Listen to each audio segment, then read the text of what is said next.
Welcome back to another episode of Eagles Weekly. Here are your hosts, Brett, Haas, Mac, and Jack. How we feeling, fellas?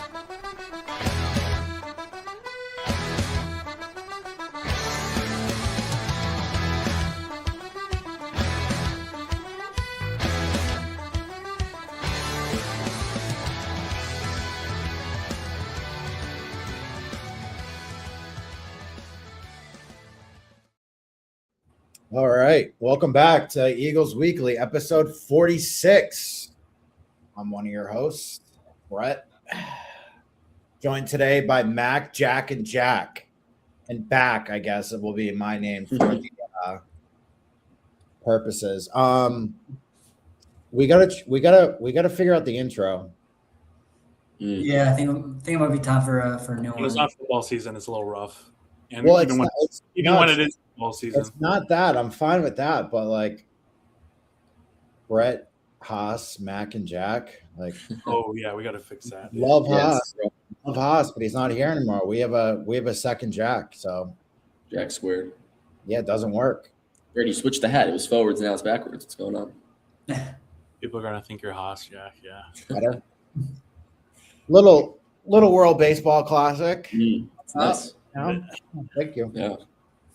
I'm excited. Hopefully we can win another medal in a different sport. It'd be nice. Yeah. And our third best sport instead of our fourth best sport.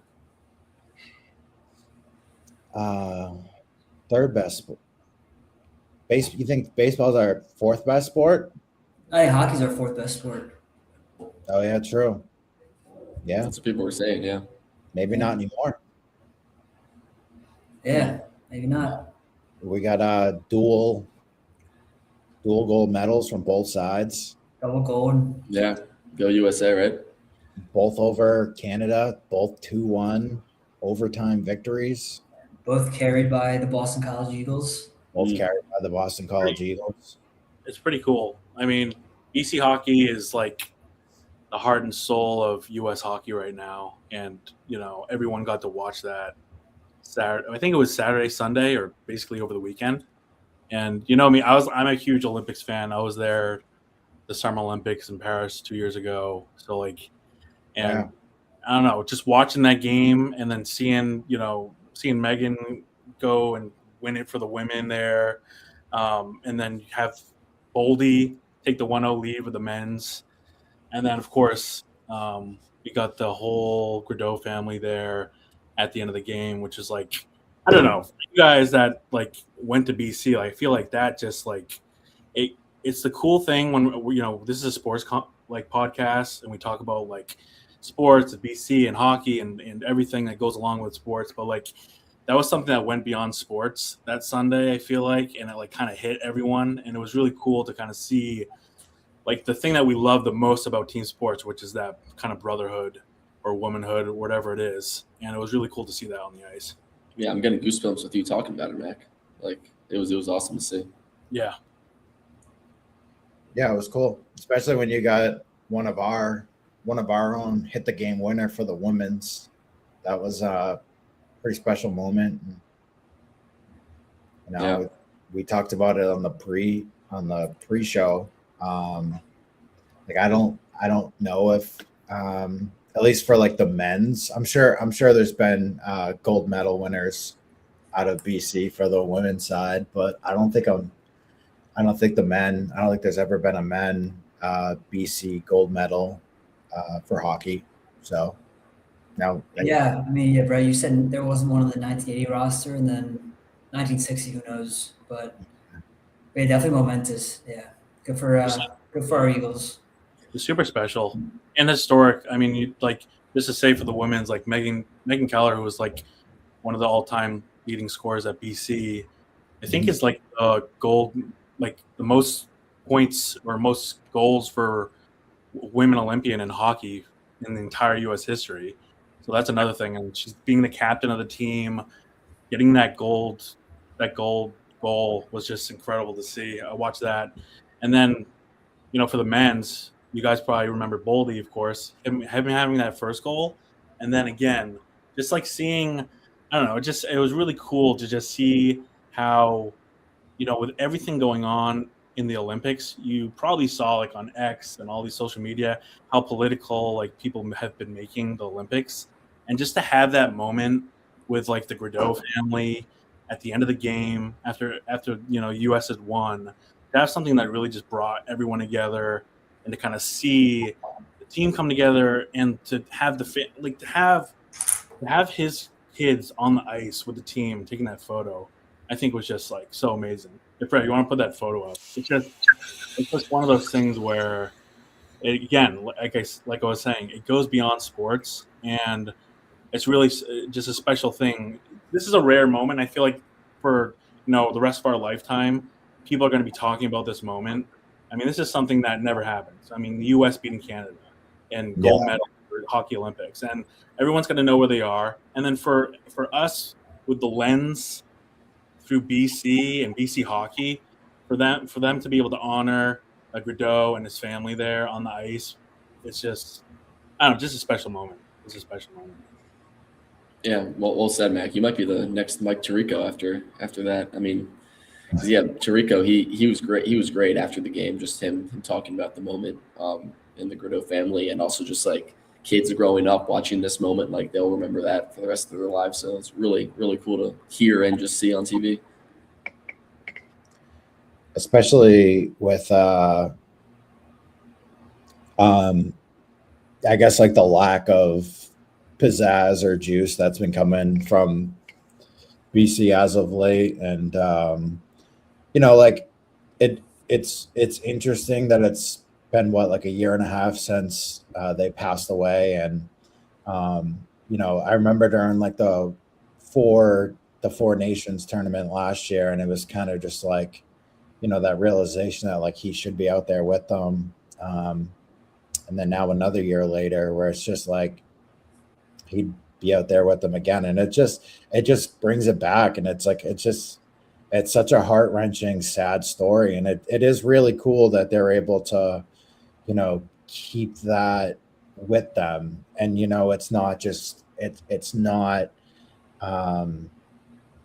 it means something to them. Like Johnny Gaudreau like means something to USA Hockey, and I think it's like very special that like they're able to use their moment to really bring him and his legacy along with them, and have like the kids out on the ice and have the jersey, and really like make it so that like Johnny Gaudreau is like still part of it. It's a very special thing. It's like it's cool. It's very cool. It's just so sad when you think about it too. It's just what a terrible thing, Yeah. Yeah. For people that don't know the context of it, I mean, like Johnny Hockey was, I mean, really became famous. Johnny Hockey, that whole nickname, really came to be at BC. I mean, he had a short 5'9" kid coming into BC who no one really expected to be Johnny Hockey, and then he ends up winning the Hobey Baker at Boston College, and then going to play in the NHL and being this star player. And then of course the tragedy of the drunk driver with his brother, and then we think about the family. I think it was his sister's wedding that they were, that's why they were in New Jersey when it was happening. So you think about the family and like all the hell that they went through, the past few years, and then to have this moment again, a little bit of Johnny on the ice there, and to have his kids there, it was just super special. And I think I was reading an article earlier that like his wife, I believe the Olympics invited the family to go there, and I think they said no, and then they couldn't I believe Meredith couldn't sleep like for a whole night before, and then she's like, I feel like I have to go to this game. And the fact that they're then eventually able to go to that game and like have that moment, and for the kids to be there, it just felt like it was meant to be. And when you talk about, of course, the whole sports aspect of it, I mean, the U.S., if you watch that game, I mean, Canada was the better team, and the fact they were able to bring it to overtime, thanks to Boldy, another BC alum, and then win it in overtime, was just again, it was a special, meant to be moment that we definitely will cherish as BC fans, but then also just hockey fans and caring about the resilience of this family is just incredible. Yeah, I was glad we got a better ending than the Four Nations. Glad it was the fairy tale ending that they deserved. How about all these Canadian fans or whatever Canadians that are complaining about it being 3-on-3? Like, how can a game end in 3-on-3 like that? Didn't they win the Four Nations, but didn't they beat the US in the overtime 3-on-3? Like, in 2010, something like that. Yeah. So I think it was 4-4, oddly enough. But yeah, it was a man down situation in overtime when Crosby put it in. yeah.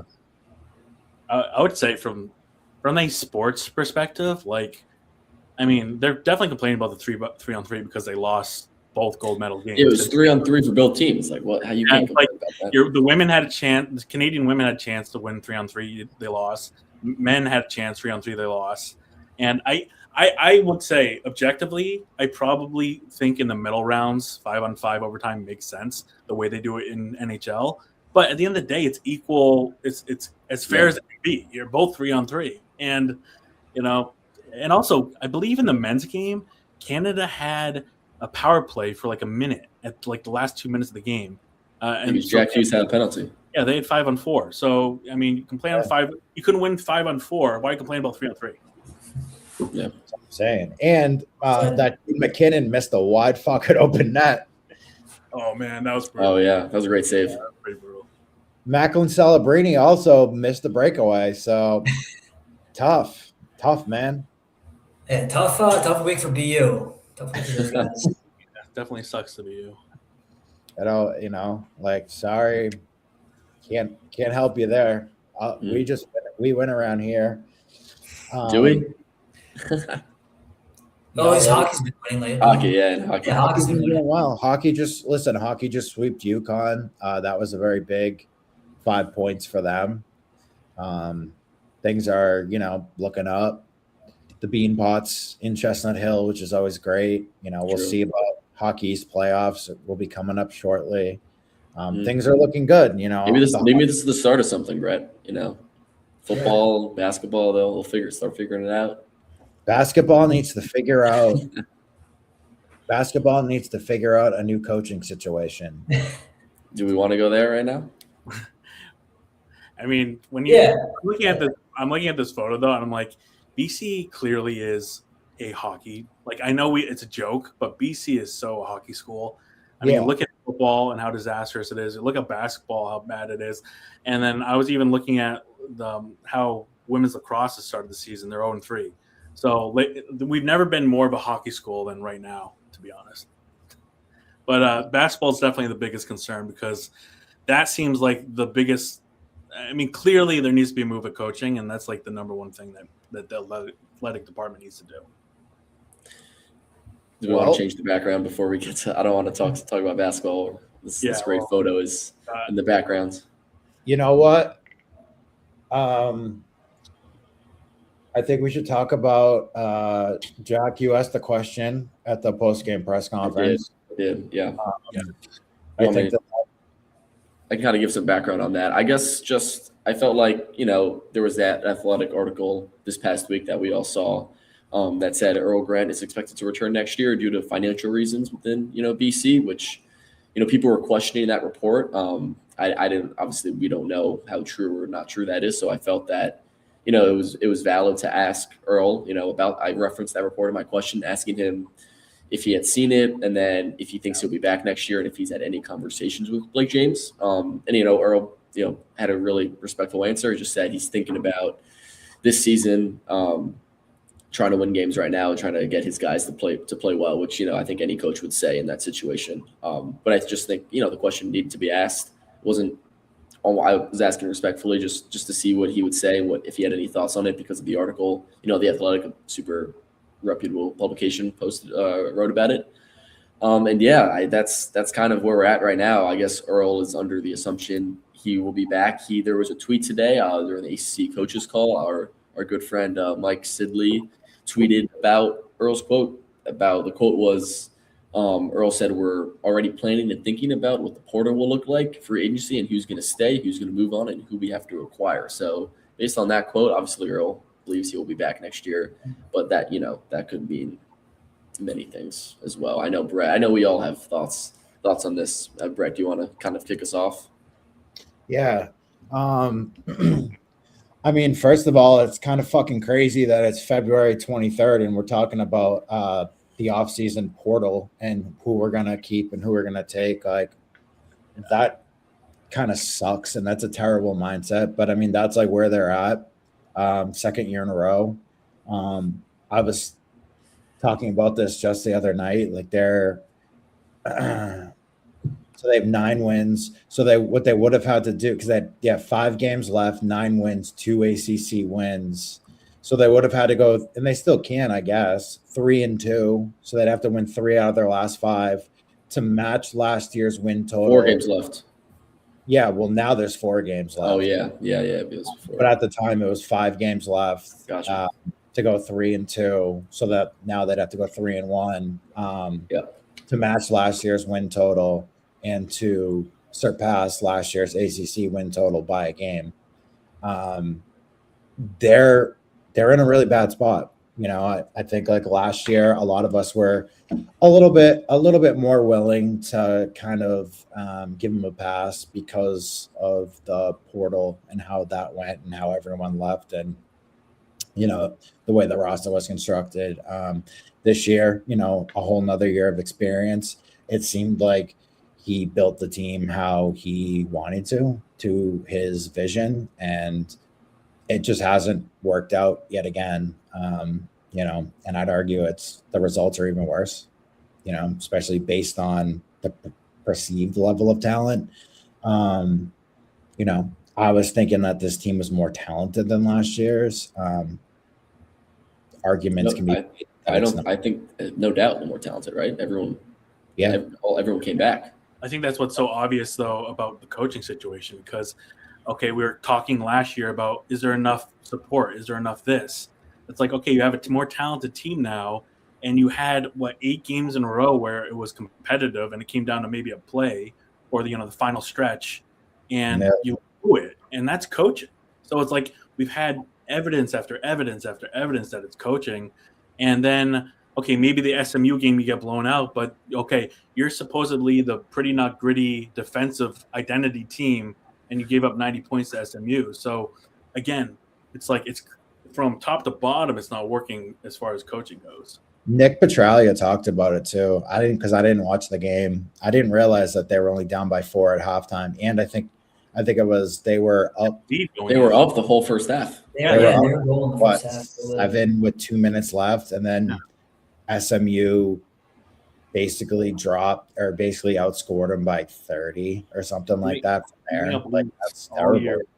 All year. That's tough.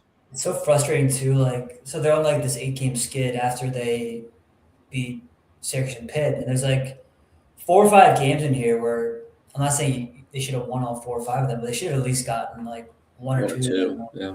You had the Notre Dame game where they're up like 13 at halftime. You had the Virginia game where they're up for most of that game. Florida State, they're up I think they're up 7 with like 10 minutes left or something. It's like, it's just so clearly like not working that it's just Blake's just got to take stock of if he's willing to just bite another year of not making the ACC tournament, which effectively I think would just tank it would tank the program. It's just not a good look. It's as if it hasn't been tanked already, but I just don't see a way that like a competent athletic department allows us to be the second year in a row that you missed the ACC tournament. Because I think last year it was us, Miami, and NC State. NC State, yeah. Miami is playing well in Jay Lucas, and NC State. They're doing pretty well also. They are probably a lot better. Yeah, Greg's not showing up, but yeah, they're doing 19. They're 19-8. Oh yeah, that's great. What do we have to do to be in the tournament? Do we have to win like a game or 2 games? It's still possible, but it's just that We're miraculously 1 game back of I think. we have to win. We have to win. I think at least 2. Crazy, and we can't even. Yeah. If you don't make that, with that being the only threshold is win 2 or 3 conference games, and you don't make the tournament. That shouldn't even really matter. Like That's when insane. they're evaluating the season at the end of the day, if they make the ACC tournament or not, that shouldn't really matter. It's, at this point, there's much bigger issues than that. There's no way, to be honest, you can bring Earl Grant back. That's why I think everyone lost their mind. I think there is a way because he might come back. I know, but to be honest, that's I think why fans lost their mind over the Athletic article is because Yeah. that as a reality is just crazy. That is like admitting without any chance of misunderstanding that we're an unserious program. By doing that. So I don't know. I think if you use the whole framework of okay, if BC is serious and they're committing all this money like they said they are, like all of $4.5 million to basketball, all this stuff, you have to at least believe that they are going to make a move at the end of the year or not the beginning of the end of the year. That's kind of the conversation. I know everyone's been talking about Gallo, but what are your guys' thoughts on that? Because, I think we can't operate under the assumption that they're going to keep him because that's just we can't even talk about that. That's crazy. Well, I think that it's hard to say because obviously there's been, as Jack you said, there's been it hasn't been working. And there's been these late game struggles. It's not just a this year thing. This has been all 5 years where BC has struggled late in games, even with that QP team that won 20 games. They were struggling in late game scenarios. And players have talked about that openly. Players have said to me after the fact that they knew it was an issue. I think everyone knew it was an issue, the late game struggle. So the fact that Earl hasn't been able to figure that out is definitely frustrating for players and fans and probably everyone, probably for him, everyone involved. Mm-hmm. But number 2, we also can't, and you don't really know who to blame here, but the talent on this roster, it's definitely lacking. Worth saying that Donald Hand's been out these past 4 games, so that hasn't helped. But the roster hasn't really, developed the way he wanted to, or it hasn't come together how he wanted to. Yeah. Is that blaming Earl because he put together this roster? Yeah, definitely. But also, just again, you watch that SMU game, it's like, oh my gosh, they're so much more talented than. And I think they were good amount of project guys coming into the year, like Asimoda, big one, Marco, big project guy. And Asimoda's been fine, and Taze has definitely improved, and Payne's been great, and Bowden has showed flashes as well. But these guys, they've all shown flashes, but at the same time, I don't it's clearly just not. It's not working enough. It's not clicking. No. At a certain point, I don't know. I can't help but wonder if Jay Lucas, instead of going to Miami, was here. Are we 2-12 or are we? I don't know, 7-7. I don't know. We've seen enough games where the talent level and team kept us in games for 30, 32, 30, 36 minutes, and those last 4 minutes, they just couldn't figure it out. So, I don't know. It's hard to not just keep going back to coaching, whether it's the late game stuff, the talent stuff, the roster formation stuff.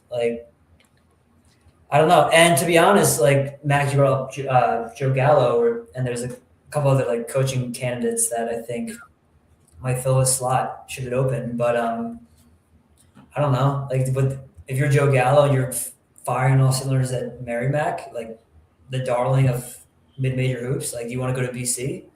I don't know. Maybe not. Probably not. Probably not. Yeah.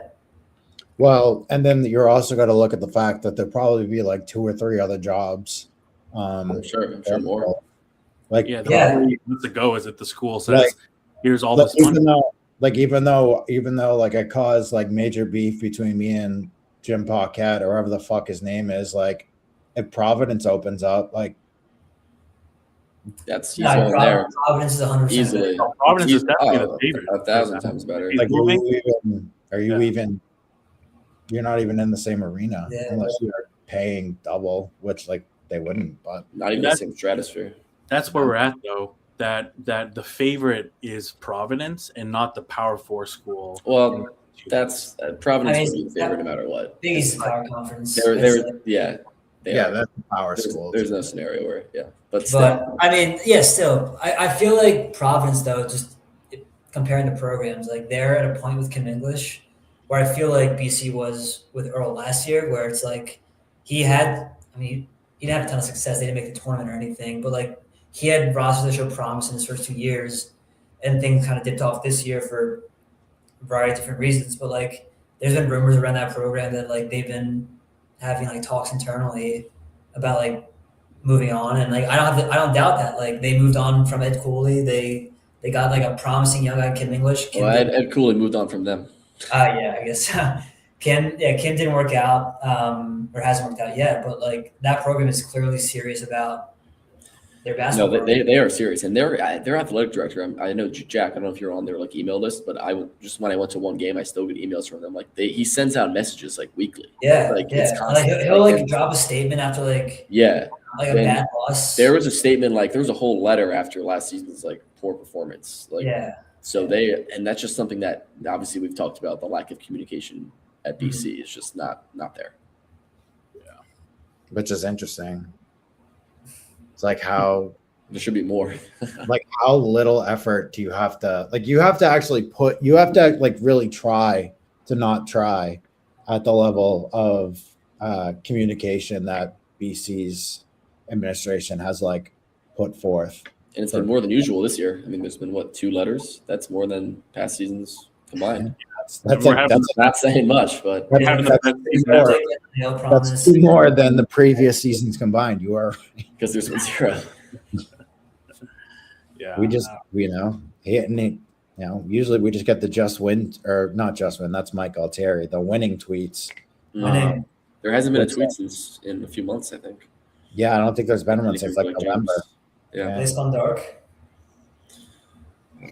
But it just, the whole situation, especially when you think about it, like, the article cites the idea, and it's such a fallacy when they talk about like, BC financially doesn't have. Yes, they do. Talking about the buyout. Yes, they do. If the buyout was $20 million, BC has the financial capability to pay it. The buyout will probably do they though? I mean, I know the school does, but does the athletics department? Like, I'm sure they do, because that's the reason. I think that's the reason why football and basketball have been struggling. Well, they could do it. It's a matter of if they would let. Oh yeah, they could, but like they just. Yeah, that's what I'm saying. Sure, yeah. Okay. But that's what I'm saying. Like they do have, like as an institution, they do have the. Yes. And the big problem that the athletic department has right now is that they're trying to make multiple major programs be successful at the same time. So you don't have like, Providence's basketball, and hockey, right? We're hockey, basketball, football, lacrosse. And I think like you have, I remember at the beginning, like one of these earlier podcasts we had, I know a lot of fans were like, screw basketball. If we have to go all in on football, let's just do it. Right. Well, now we're having the basketball conversation and people are like, well, now we got to buy out Grant. We got to do all this stuff. It's like, and we're talking about BC here, so I feel like prospectively it's just, BC can do it. And then it's a matter of the athletic director, Blake James, saying, okay, this is what we need to do. And then getting the board to go along with that. We haven't seen evidence of that in, modern history where BC's doing these big sweeping motions. The only reason we have Bill O'Brien here is because Halfley quit. That wasn't like a buyout. That wasn't anything. When was the last time BC like fired a coach? Because obviously Jerry York retired. Jim Christian. Was it Daz? It was Jim Christian. And then what was that, 6 years ago now? Yeah, Daz was the 2020-2021 season. Yeah. Dazio was 2 years before, and then Jim Christian. Okay, so it's been But the thing is too, and like, I'll kick this to you guys. People were talking about, and I don't know if I believe it. I don't know if I agree with it. But I guess like people are saying like the case for Earl Grant not getting fired this year is because they might be looking if football just torpedoes again next year, like would they buy out O'Brien? Like, do you see a world where that would happen? I don't think. Well, I mean, they would rightly be more serious about if they knew that was a possibility. I think I agree with the premise that zeroing in on a good football coach is more important than zeroing in on a good basketball coach, at least right now. So like if they were operating under the premise that like, oh, Bill's if he doesn't do it next year, like he's on the hot seat, then I could see that argument holding water, I guess. But I don't know. Like it was year 2 for him last year, and he wasn't great. Like I ragged him on a ton throughout the season because he deserved it. But like I don't know if I could see them being that close to firing Bill. That is at the expense of Earl missing the ACC tournament for 2 years in a row. And Yeah, if they've given Earl 5 years now, and he might get a 6th, I find it hard to believe that Bill O'Brien would be gone after year 3. Just that's how kind of this athletic department works, whether you like it or not. Just the reality. So I don't know if one has to do with the other necessarily. I think you kind of. I mean, they probably are connected, but you should really look at them independently because there are 2 totally different situations. And truthfully, I think the Earl Grant situation should take a much higher precedence at this point in time. Right now, for sure. Then like hypothetically, football is bad next year. We might have to fire our football coach too. Like I don't think that should be enough of a reason to keep Earl or whatever the case may be. But I was just kind of curious because people were bringing that up as if and people were talking about it as if it's I really don't see a world. I don't even think if football goes 2-10, 3-9 again next year that Bill O'Brien would get fired. I don't see it. I agree. I think the following year would be like his prove it year as opposed to it being this year. But I agree. Like it's more urgent, I think, to move on from Earl if they're going to be serious about anything right now. Yeah. But yeah, I mean, like I don't know who the athletic sources are. They're probably better than my sources. But every time we talk about this, which we talk about a lot, and like getting rid of coaches and getting new coaches, it's always tough when in the context of BC because we all know what you're supposed to do when you look at other Power 4 schools, and and then you look at what BC and where they're at, you're like, okay, this is exactly what they should do. But then there's like what BC will actually do. Yeah, it's not like it's not a normal situation. And it's not a normal situation. And then we're just looking at this, and it's like for basketball, it's like, yeah, we should move on from Earl Grant. Will they do that? So it's like we're talking in 2 parallel universes, and we're in the one where we're in the BC one. It's a lot more confusing, and I don't know. So I would agree that I think they are separate, or at least should be thought about separate. And I think Bill seems to be more cemented with what he's doing because clearly they threw a lot of money at him. He's even like, I don't even need an offensive coordinator. I'm doing everything. Like they went pretty all in with Bill and this year. I think I agree. Like right now, the conversation's all about Earl Grant and if they're going to hold on to him. And we're all sitting here like that's probably not happening, but that's what needs to happen. It's just tough when, last year was seen as this kind of blip year. They kind of marketed that going into the season, how last year was just kind of like a bump in the road. And when this season turns out to be worse than that season, it's hard to justify. Yeah, it's not a blip. It's hard to justify, the coach, which I would love to hear Earl's explanation of what he thinks went wrong because it's not like it's not like the team quit on him. They compete every game. There's a reason they start off every game super strong. It's the team believes they can win the game and they play for him really hard, which is why it kind of sucks because I don't think it's not a situation where the teams quit on their coach and they're just throwing these games. They want to win and they believe they can win. It's just something's not working. Like as we've seen this entire season with closing games. That was so interesting when the last game I went to at Conte, I asked Earl basically like, you've been in like 8 competitive games in a row and you've lost every one. Like, what's going on? Like, is it coaching? Is it this? And he basically was like, it felt like as he was answering, he was also like us, like trying to figure it out. And he was like, oh, well, like, you know, if we ever won any of these games, maybe I'd be able to figure it out. And it was a very bizarre answer. And it was like, you know, maybe it is coaching, maybe it is me, but like, I don't know. And it's just like, okay, we've gone like so many games in a row where you've lost a big lead, or you know, had a bunch of timeouts you didn't use, or a bunch of things, everything we've been talking about for the last 3 years.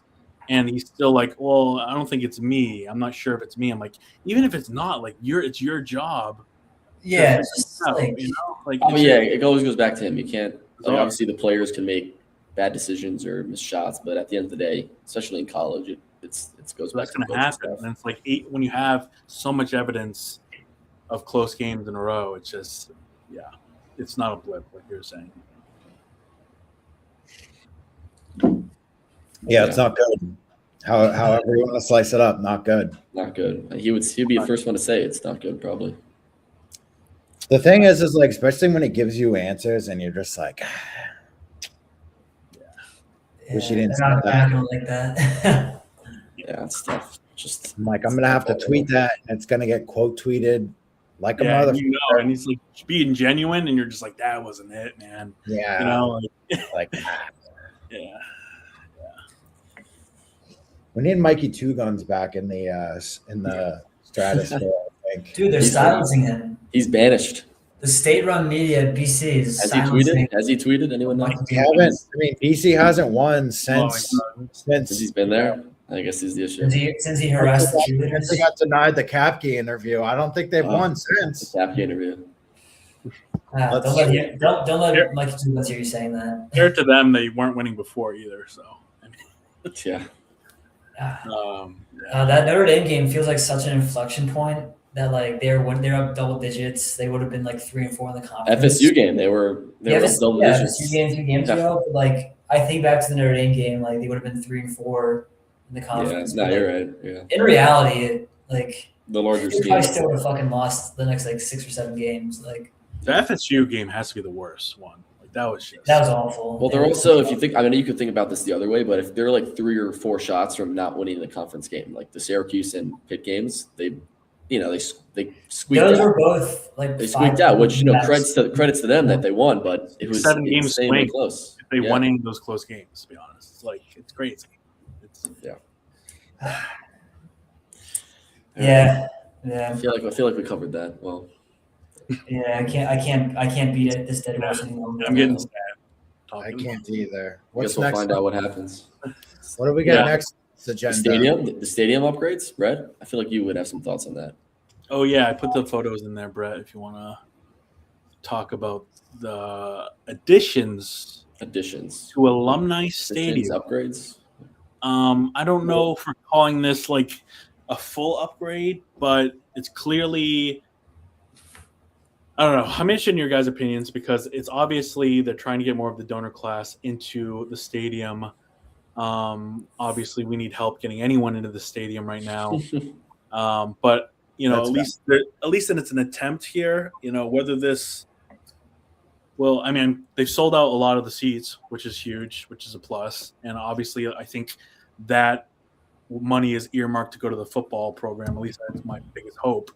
So a positive step, but like, you know, it's tough to be too positive on it when we went 2-10 last year. Why are the renderings have them playing Temple? I noticed that. I did notice that. I was trying to think if we played Temple this year, and I was like, no, I don't think we No. did. You can see we're 17 minutes into the game where we haven't scored on them. So. See, Yeah, I think we're pre-kickoff. That's what I think that is. Oh yeah, it's the So, countdown. and there's no one in the stadium. That's what I think that is. Yeah. There's one guy, two guys walking. Yeah, Well, that's dude, why If that's if they're like, maybe they're not redoing the whole press box upstairs, like, or you know, maybe they just like Chat GPT that shit up top and they just like left it super bland. But it looks like they're just getting rid of that top section. I'm just kind of confused how this is going to be It's done a for the bad season. render. I think it's just a bad render, Brett. It's just like- Yeah, I'm just shocked this is I'm going to with be done you. so quickly. I'm with you, Jack. I don't know. Yeah, like I guess I mean, they're just recalling chairs and then putting like we can't really see what's inside. I guess there were other pictures of it, but Yeah, let's There's take a- a there's gander. Yeah. there's Let's like take a bar right? But Show the render, Brett, where the guy you can see. yeah. You can see Brett there with his hand in his on his head, all sad. That's me. Yeah, that's definitely me. Definitely Brett. I guess that's not that much. I mean, I'm not gonna lie, Mac. They put like an Asian guy in there in the There's Browns. me walking away from you. Yeah, that's you, Mac. That's you. Yeah, I'm not looking. Or everyone's wearing like these throwback jerseys. Where is Yeah, this but- supposed to be? Is this behind the That's the Yeah. thing. There's no new plan seats? to tell us where any of these internal renders are. So I have no idea. Because they Yeah, don't they have some of this stuff already? Great question, Jack. Not sure.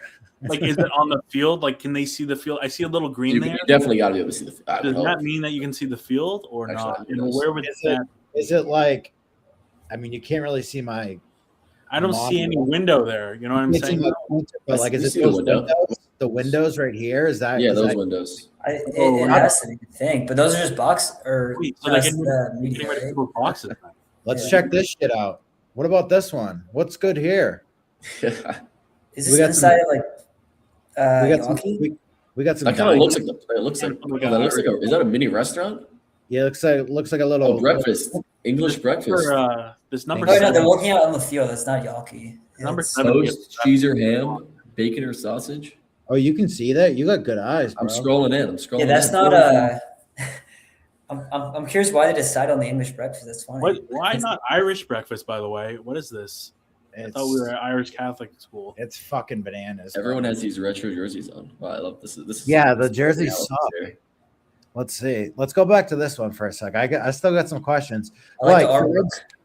for instance, if you look at the wall to the far right, you see a player. He's like outrunning a Wake Forest player. Bro, that's AJ that's I think Darius. that's Mizzou. Is that Mizzou? Darius William. That's Darius Wade against fucking Wake Darius. Forest in 2017. We Good got eye. the shit. We got the With shit all, kicked out the, of with all the AI we have now, this is like one of the worst renders. I don't think this is AI. I love how there's. I love how I'm there's saying just they that. didn't use any AI. Like, this is like a bad render. There's just a hat and a pair of glasses on the table with no Yeah, one what's there. good with that? It's probably the Why guy is that- walking away. He's probably going to throw his food out. Also, what's going in the on in back. the right over there? Are those vending machines in the way back right corner? Looks like maybe some I think those are popcorn. drink. Those are drinks. they look like phone booths. Self-serve. Yeah, Yeah, what? yeah, phone booths. They look like some self-serve like popcorn machines. Like those robots they put in Fenway. I just Yeah. feel bad for the guy in the chair with his hand in his face. He's sad about what he's watching. guess I that's- feel, I feel him. I fucking feel him. that's everyone. Another He's false watching- start by the Eagles. He's watching Lonergan just play like absolute shit, and he's just pissed. He's watching Bill freak out on the sidelines for the 5th time that game. Yeah. Or Bill inversely- takes a second 15-yard penalty. Or maybe he's watching Lonergan ball the fuck out for Rutgers. Maybe this is the Rutgers. That's more likely. yeah. Yeah, that's a terrifying game to be honest. That probably will happen. It's gonna happen.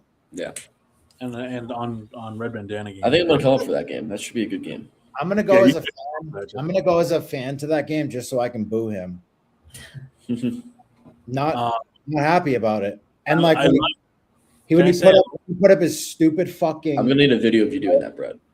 I love when Please. we posted these renders. Like one of the number one comments was, "We got this before we got bathrooms in the upper decks," which apparently we still don't have bathrooms. I've never been to the upper deck. Crazy thing to say. It's weird. It's really weird up there. I've been We to still the don't I feel like I upper need to deck go on up there. the Yeah. opposite side, and Is there really no bathrooms? no, there's not much cooking. How is there's that no. possible? You have to go down to go to the That bathroom. sucks. Yeah, there's not much cooking up there, dude. It's just No one's ever up there. seats and steel. It's Yeah. not a whole lot. I have a feeling, and this is my very positive take as I can have on this. I have a That's feeling. I have a feeling they're doing this on the 5-yard line where people will actually buy the tickets because they have to, and they're going to see how successful it is, how much money's coming in, and maybe they eventually kind of push this into the rest of the stadium where like most of the lower bowl is like actual sit-backs seats. Okay. And then maybe then slowly you get to renovate all the luxury boxes because the luxury boxes on the sidelines on both sides are very old and outdated. So I will agree, like that needs to happen, and then, so maybe this is a step in the right direction. I guess. I mean, it is. It's definitely it's not a negative. Definitely a step in the right direction. It's good that they're doing something. I mean, we just don't know how it's going to be until we see it. It's. I think for me, it's almost like super random, and it's kind of like based on their track record. Like I just don't have a ton of faith that they're going to execute this properly. Very fair. You know, like I'm like, they're going to fuck this up. I don't know. I don't love the prospects of this. Like they're going to fuck it up somehow. And like. The whole pavilion was nice. They've kind of have a good track record, Brett, though, of like new facilities, like the Hope Pavilion and the Fish Field House, Harrington facilities. The new Power Gym. Yeah, well, the Power Gym has been retired. It looks nice. Oh, I said the new Power Gym, whatever. Oh yeah, the Hope Pavilion. That's what I said. Oh, I didn't. Well, I misheard you. No, sorry. Yeah, no, it's super nice. So it'll always be the Power Gym to me. I played in the Power Gym. Really? I went in there my freshman year. I went in there for media day. That was my one time in there ever. And maybe for some volleyball games, but yeah, it's fucking terrible in there. Or it was terrible. They got rid of that after my freshman year. It's nice now. It's gorgeous. It's cool. It's really cool. Definitely a nice facility, but that's the other thing too, is like people still talk about facilities, like we're lacking in facilities, and it's like I don't think we are at all. I don't think we are. Like that's like really low on the list of problems. And like even for football, no, they have a very nice facility. Their practice facility is pretty baller. They got outdoors. Yeah, like that is solid. And I mean, unfortunately, we haven't really seen much of an uptick since they got it. Like that was the whole thing before. Like when Daz was still here, it was like, oh well, they're lacking in facilities. Once BC starts to catch up. Same with when Jim Christian was here, and they had the Power Gym, and they were like, oh well, once they start building these facilities, like the performance will improve. Yeah, not yet. Improvement. I feel like it got them up to the level of where everyone else is at anyway. Yeah. So it's not going to be a deal like breaker or giver. Yeah. You know who got screwed with the facilities? Volleyball, because they lost Power Gym. Now they have to practice. Now they have to practice in the rec center. Oh, really? Yeah, they play on the courts in there. Yeah, that sucks. Yeah, so they kind of got the short end of the stick, and they're like not bad. They won like the volleyball NIT, I think. Yeah, I remember that 3 or 4 years ago. My buddy who I went to BC with was an assistant coach on that team, so I went to a lot of those games. Those girls were awesome. Yeah, they're good. They're fun. Those girls were fucking badass. No, yeah, it was cool to watch. They're all from like California and stuff too. Mm-hmm. But yeah, I mean it's cool. I guess like I don't know, like I guess like I got one more render for you, Brett. This guy, I think now I'm understanding. There's going to be like some spaces behind the seats. Looks like. Where did this motherfucker come from? I found this deep into the athletic press release. Oh shit! Is this us too? So I think there's going to be like a little bit of like some booth situation. Wait, so are they taking out the bleachers entirely? And I thought they just put them on top of the bleachers. To be honest, this doesn't make any sense. Like they're taking them out. I think they might. Yeah, maybe replacing with these chairs.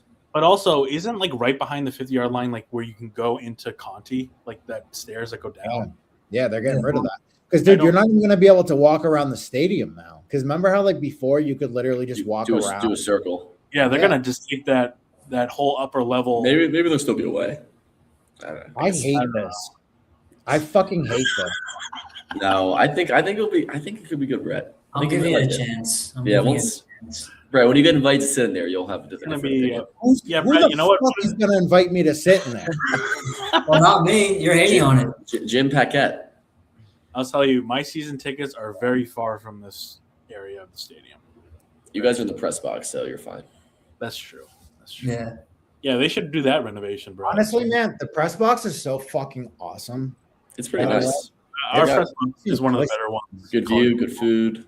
How about what was it, the Michigan State game 2 years ago when it was like downpour and rain, and we're just like Oh, that was great. It's like cozy, clam We chowder. get fed good up there. Yeah. Yeah. Jack, were you in the student section for that? Yeah. Okay. That's Jack Oh, and I you were- were. Mhm. Yeah, I was in the Jack and I were holding it down out there. Oh yeah. That was an electric. And hold across too. That was a downpour also. Oh, Jack, you were, but Jack, you were in the press box for some of the games, right? Yeah. Not last year. Last year I didn't really. I don't think so. No. Yeah. Did you even 2 years. go to a game last year? I've never not gone to a game that I was a student at. No, I'm saying this past season, 2025. I went to 2 games this year. I went to Notre Dame and Clemson. Nice. Okay. Yeah, just in the stands. Jack, which game did we tailgate at? Oh yeah. Well, That was Notre Dame, I think, because I was meeting my brother. I'm pretty sure.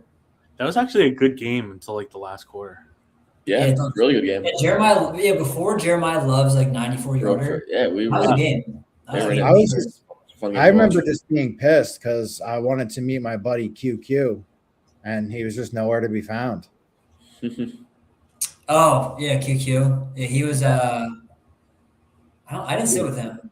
He was off somewhere. Yeah, he was wandering around. Yeah, he was somewhere. That was a fun. I don't know. The tailgates were. That was a great tailgate scene. Yeah, that I was awesome. tailgated. Yeah, that was awesome. That was a fun day. I did that one. I did Cal. I did Clemson. Clemson, I Yeah. went as a fan, and I left at I went up to the press box at halftime, and just chilled with them upstairs because I was like, "This is fucking crazy! Like, fuck this!" And the people I went with, they just left. That was the first game I've ever left early. Clemson. Yeah, That Clemson. was a tough one. I should. Yeah. I think I said that to you guys. I think we Like recorded after. And I was 35-3 and I was like, yeah, I left early. Was that the game? Was that the game where Lonigan threw the interception at the goal line, right before, or There's a something? few of like those games. I can't remember. that? I just remember, Logan with a big lead against Cal. Blocked out a lot of last. Yeah, Cal was the interception late in the game. Obviously, Yeah. we know that. but I think there was because I think Clemson, it was 17-10 in the right before halftime, and then they turned the ball over, and then Clemson scored again, and then that was kind of it. Oh yeah, they fumbled or something, and then Something the game was like over. that, Yeah. That was such a bullshit. Last season was so fucking obnoxious. Hey, it's better times, right? Next season with this new I- season. I don't feel terrible about this year. I'm not gonna say oh, they're gonna be so much improved, or they're gonna. I'm hopeful. I don't know, man. Completely new roster. You got to be somewhat hopeful. Yeah. I don't think they're gonna be as bad as everyone is kind of anticipating. I think if they win, what, 6 games, 7 games, that's a big win, right? That would be insane if they did that. Actually, but then again, dude, that's schedule. I was gonna say I'm not. 6 or 7. Yeah, I I would would be. schedule that, man, because Woo, I would be Schedule's we're back. hard. Schedule's hard. They're on the road to start. yeah, I might be going to that Cincy game. I'm trying to figure it out. Oh, that'd Ooh, be No sick. shit, really? Yeah. Yeah, it's only 4 hours north of me, so it's Would like you, a go as, drive. would you go as media or a fan, Jack? Fan. Yeah, definitely. Bro, where are you? I thought you were in Nashville.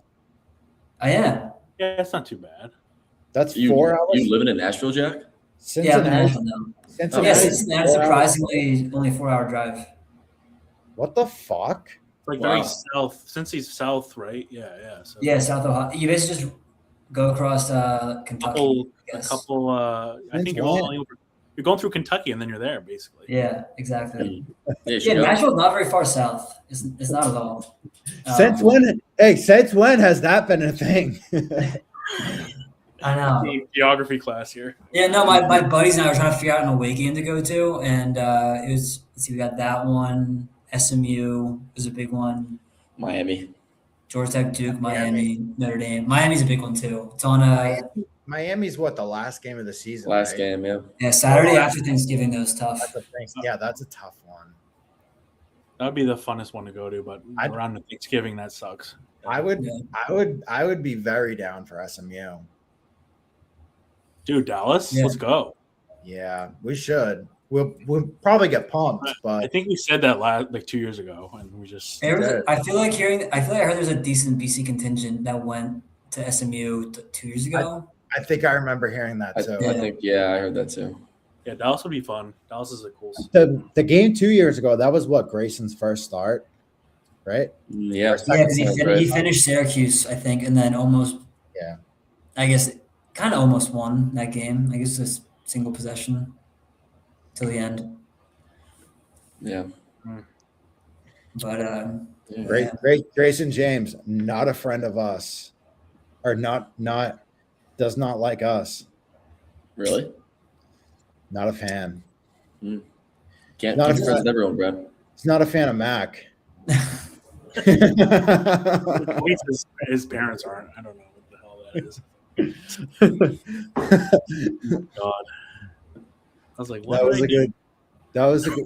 We haven't beefed with anyone. In a while. Actually, what am I saying? I just beefed with the. We're going to talk about that. Let's talk about that right now. I just gave you the screenshot. So You got the screenshot of it.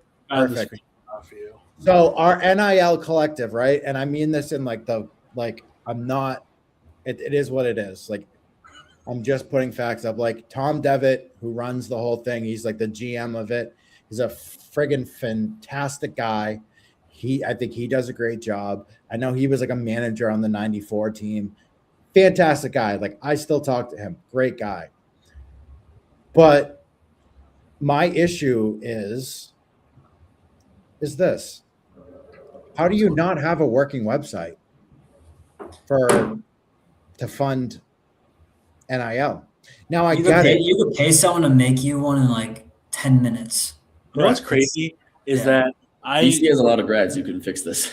I was just trying to find out who's on the board or who's like the leadership of the Friends of the Heights. I'm blocked. So I found this. This is what I found like 3 days ago. Is that it was password protected? And I was like, I remember they had a website where you could see all this stuff. They did, yeah. They had every member. And then also, it's like I'm very involved in web development. It's like it's pretty easy to build a website. It's like, and also build one before you shut the old one down. I don't know what.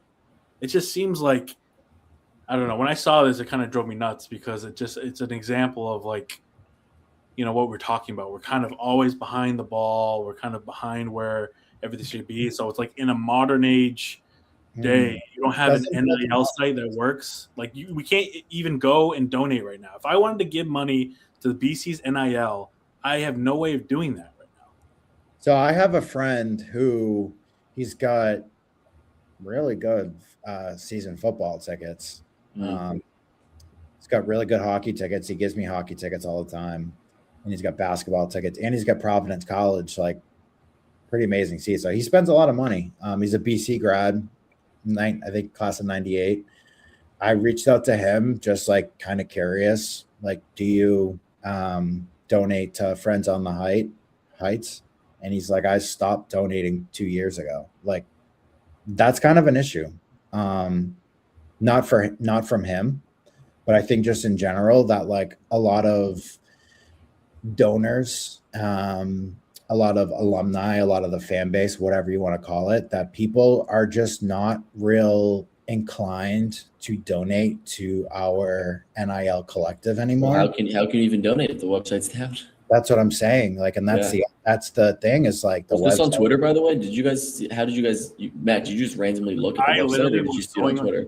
I think you got to tweet this out or something. I tweeted it out 3 nights ago. Oh, okay. And like a few people saw it, and then I tagged Friends of the Heights. Yeah, But I don't know, Brett. Maybe you can like text Devitt or whatever. But like this, honestly, it's been down for like since I saw it, which was 4 days ago. But I don't know even how long it's been down before that because I just discovered it 4 days ago. I'm willing to guess it's been a while. Like, and that's also like I wonder. Like, no one found this out besides me just randomly one night going on the site. Like that's just where we're at, you know. And another thing that kind of worries me is like, are they, because they're doing the max revenue sharing, like are they just kind of ditching the collective? Because technically the collective is not part of, I think like, it's a separate thing. That's it's what a I'm separate saying. thing. That's But like a lot, but there biggest are concern. schools that have just ditched it, like have ditched their That's the collective. Like, biggest I know the concern. guy.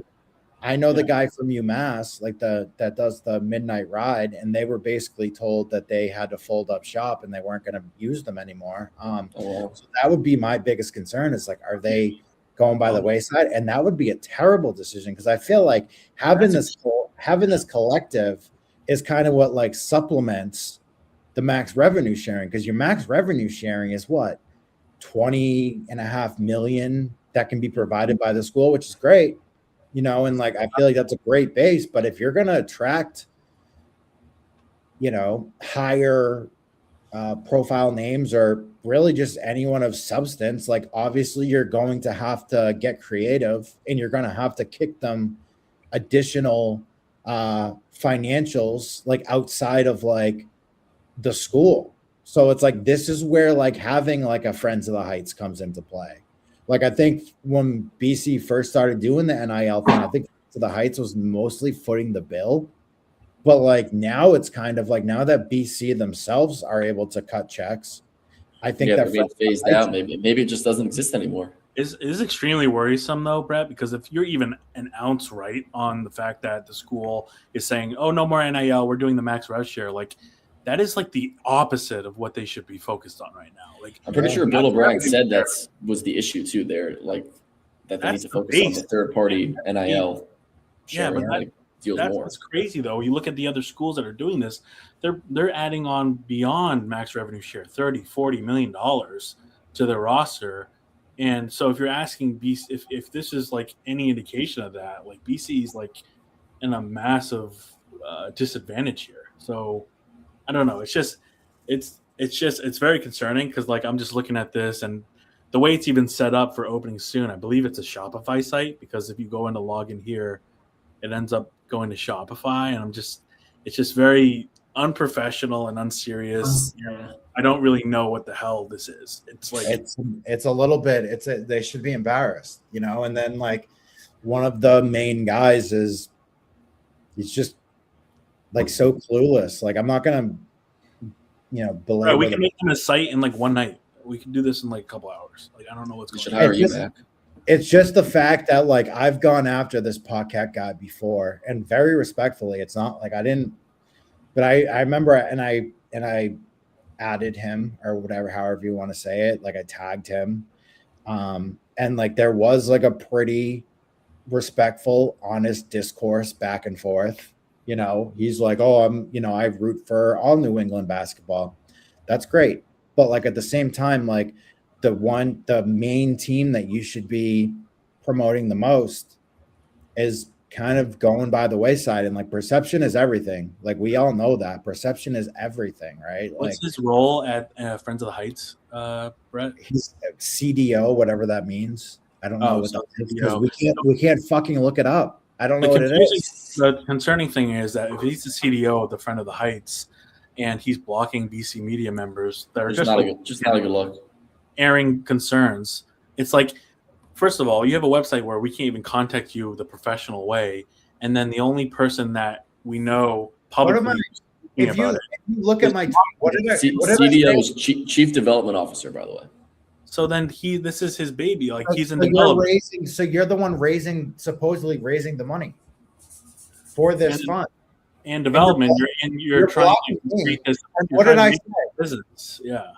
What did I say that was like that crazy? I said I'm tired.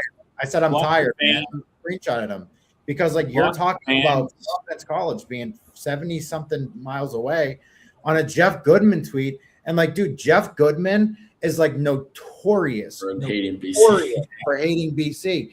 And here is this guy, national media member, like big time guy who is like kind of giving BC like a little bit of props. And I met Jeff Goodman at the Elite Eight. I met him with Jack 2 years ago. And honestly, couldn't have been nicer. Very nice guy. Asked me who I wrote for. We talked he gave me a cell phone number, like very nice guy, but like notorious for not really liking BC. Like he was one of the people that was like shitting on them when they fired Jim Christian. Don't know why, but like wasn't happy when they hired Earl. Yeah. And then he throws out this little pro Boston College thing, and here's our CDO in his comments repping Providence. Like, I'm sorry, like you kind of earned it. It's crazy if you're blocking media members and you're blocking fans when if you're the CDO, you should be doing the opposite. Like if you're in charge of the Friends of the Heights, an NIL collective, you should be trying to engage fans. You've been trying to get fans. If anything, like that's your number one thing is an NIL collective is, lean into fan content or fan outreach because those are your prospects. You're trying to get money from them. You're trying to like connect to the alumni. That's insane that he's doing that. And then again, like we're saying, to go then to try and reach out to them publicly, we have a down website here. And I haven't heard anything. That's been like the number one question. What are they doing beyond max revenue share? And then I see this. It's like, I mean, it's super concerning. Yeah. It's just, it's not great. We can, we'll wrap it up with this and kind of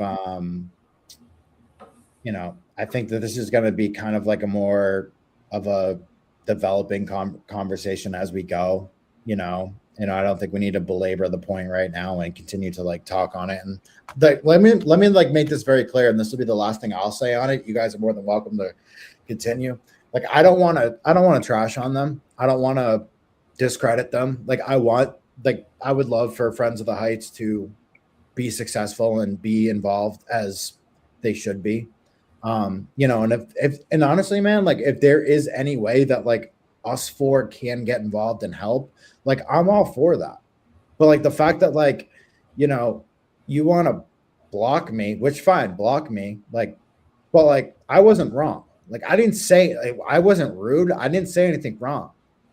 Like I'm just trying to point it out that like our freaking leadership of something that's like kind of a big deal in today's day and age, and like you're just notorious for just bandwagoning for like rival schools.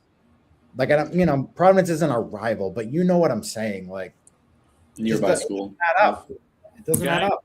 I think, Brad, can I just say this? I mean, I 100% agree with you, and I would say, like, if Friends of the Heights is watching this, please reach out to me. I will say this: 3 years ago or 2 years ago, when they started this collective, I reached out to them on behalf of BC football fans, on behalf of Eagles Daily, because we wanted to partner with them to create fan content. Because, of course, that's what's going to drive them to get more money in collective.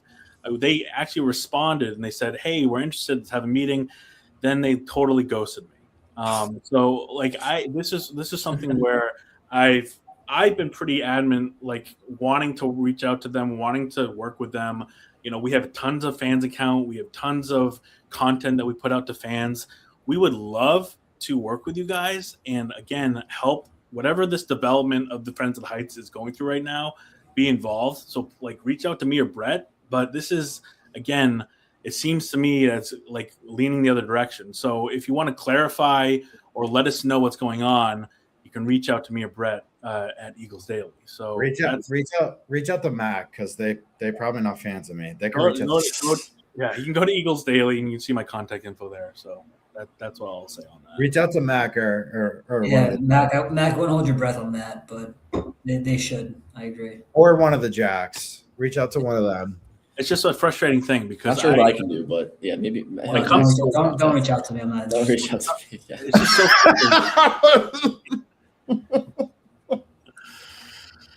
so. 8 months post grad, Brad. I can't be donating to Friends of the Heights, dude. You can't, so it's fine, Jack. Exactly. Like, even like and like everyone wanted like the tea. Well, and I deleted like hella tweets the other night because I was like, damn, I'm fucking wilding. But like, dude, we've like tried partnering with the school to give them like free content, free media, like kind of help them out. And they're just not interested, So sorry. We tried. And we're gonna, we'll keep doing this. Maybe they'll come around. Maybe, we'll keep running the podcast, we'll keep doing the website, we'll keep doing kind of like our deal. And, we've already made our kind of spot in the space. So like, we're definitely there. So we'll just keep doing what we do best. And that's being 4 jerk offs that are ever optimistic on a week-to-week basis, and that's it. Ever optimistic. I like that.